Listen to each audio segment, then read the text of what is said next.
Magandang buhay! Nagbago na naman ako ng name ng aking channel. Ang name ng channel ko is Ang Familiar Moment. So today is hindi ko nga pala ata mapapalitan ngayon yung aking name kasi 7 days ang nakalagay dun. So yan, nasabi ko na nga rin pala sa inyo ngayon yan kasi nga magpapalit na ako kasi nga parang ang boring daw. So yan, inuna ko nga pala sa kwarto mag-urong dahil pag di na naman ako nakapag-urong, aray ko agay. Magdadada na naman or magdradragon na naman ang aking ina. So syempre bilang ate ka at lagi ka nag-aayos ng sarili mo, ayusin mo na nga dito din. Sinabi nga lang pala ng nanay ko dyan at maglinis kami dito dahil pag natatdan na naman niya maraming kalat ay nag-dragon na naman siya. So yan, nag-ask nga pala ako kay mama dyan kung pwede nga bang magwalis.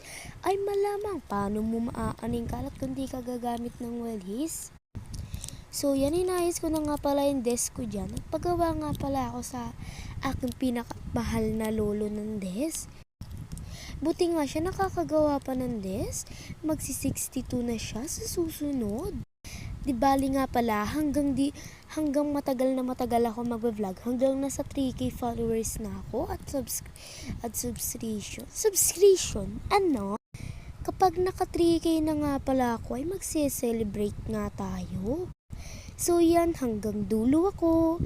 At pagtapos ng fiesta, ay dun muna ako titigil mag-vlog. Syempre nga, madaming ganapang fiesta kasi nga utusan tayo.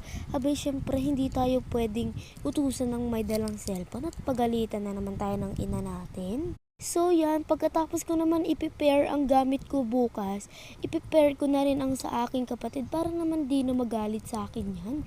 Kasi nga nag-awa na naman kami ng hinayupak na yan.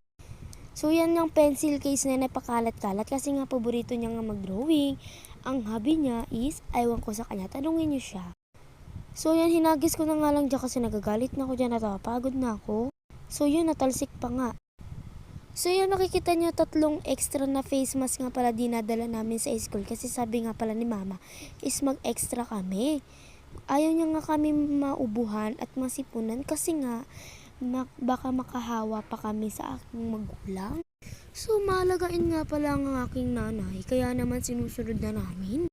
So hanggang dito na lang si Familiar Moment. Goodbye guys!